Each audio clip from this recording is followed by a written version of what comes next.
Welcome back to Pride, a living room series. Today is the last episode of the month of June, so please help me welcome our guest for today, Yasemin.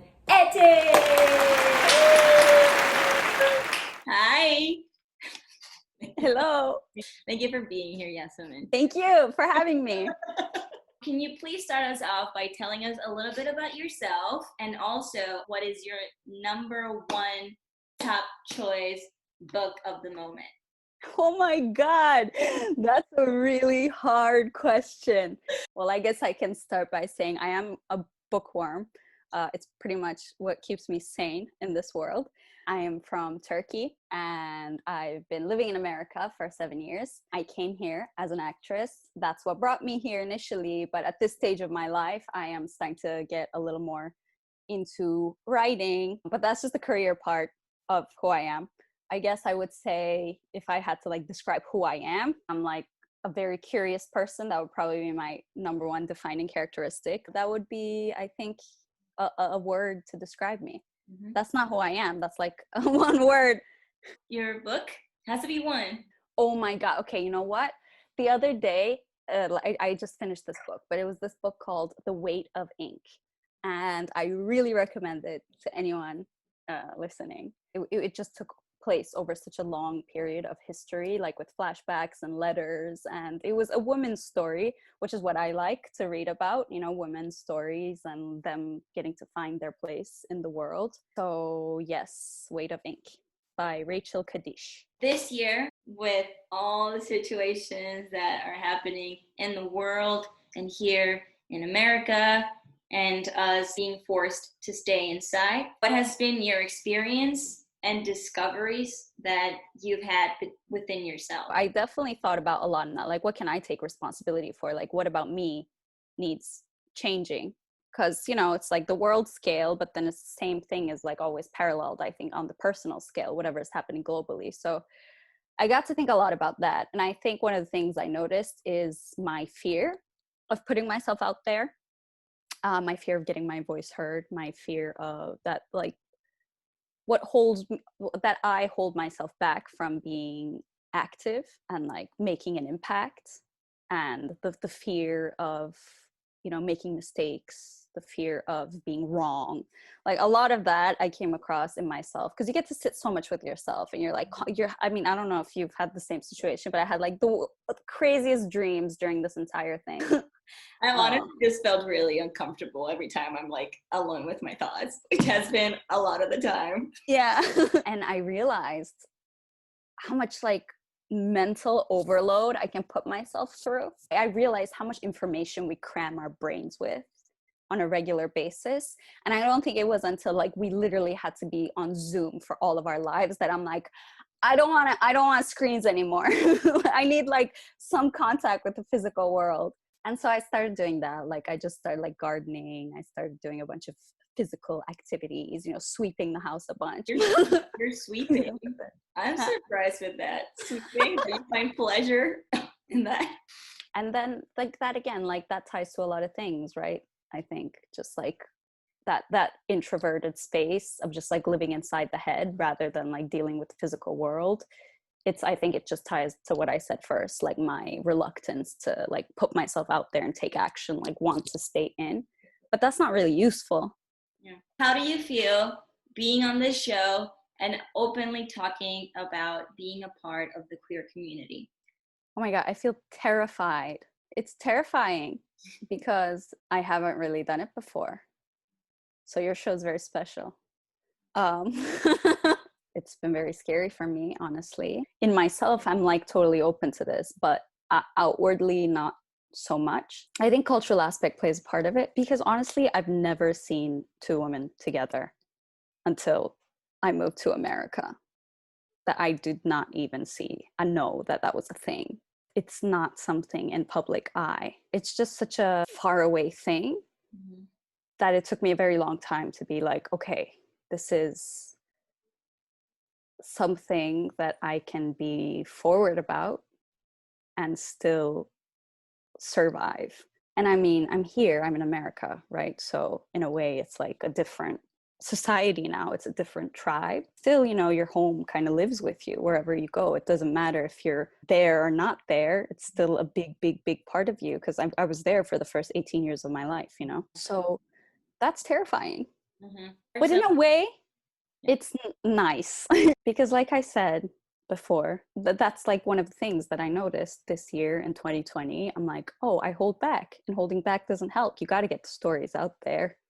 There's no point in holding it back, because someone needs it. Someone needs your story, I think. And if you hold back, like, it doesn't give other people courage to come forward with it either. So that was like one of the things that I really started thinking about. I'm like, well, if I have never seen it growing up, if I have never seen two men, yes, but women, no.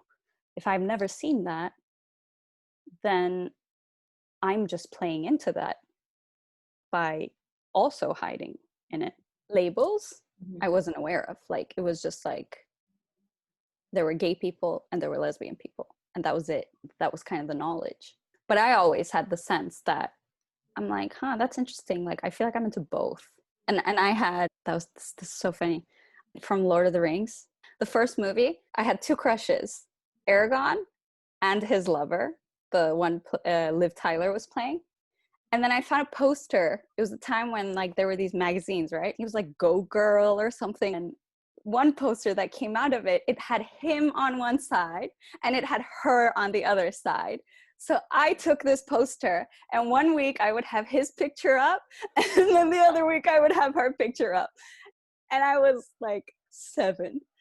And I'm like, man, I should have known. But back then, like, I couldn't fathom. I had never heard of being able to be fluid. It was just like very straight lines. You were either heterosexual or you were homosexual. Like, that was like kind of the thing. This whole year, honestly, this 2020 year, the theme has been like learning how to walk your talk.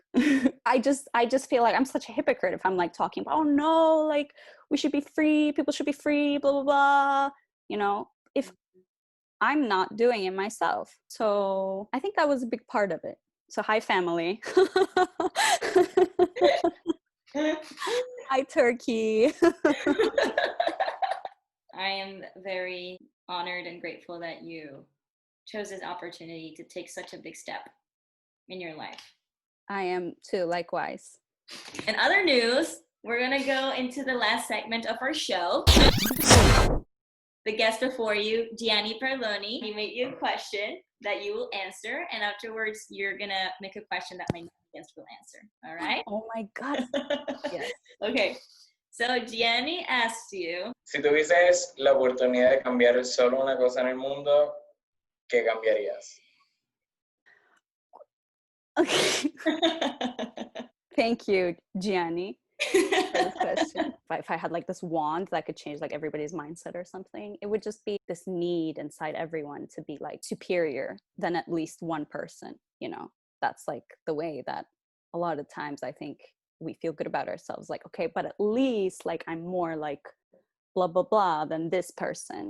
Like, we have to be like dominant in relation to like one thing. And if I think we changed that, then we wouldn't have any of the problems we're facing, It just really gets in the way of like really truly being present and enjoying something. Before we leave, Yasemin is going to be teaching me a song in Turkish. Okay, ready? I don't know if I will be making sense with what I'm going to be saying, but she's going to do her best. You at home, learn this song, okay? Yes. Everyone needs to learn this song. It's a very important Turkish song. Ready? Mm-hmm. Karşıki yes. damda çul serer tombul tombul memeler. I'm not gonna remember anymore. Also, what am I saying? In the balcony across, people with big tits are hanging up their clothes.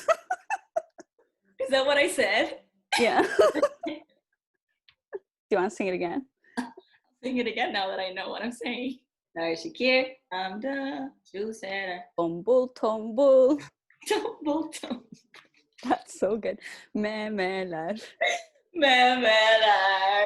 You have great pronunciation. Thank Nobody has sang this song this good. Well, thank you. Okay. You should look into this. This talent you have. Yasemin, Ete, please. A round of applause. Thank you for being here. Thank you for having me. Guys, that was the first month of Pride, a living room series. I have decided to continue on with the show through the month of July, so please join me Wednesday for our next episode. And remember, stay queer, stay weird. Happy Pride, everyone.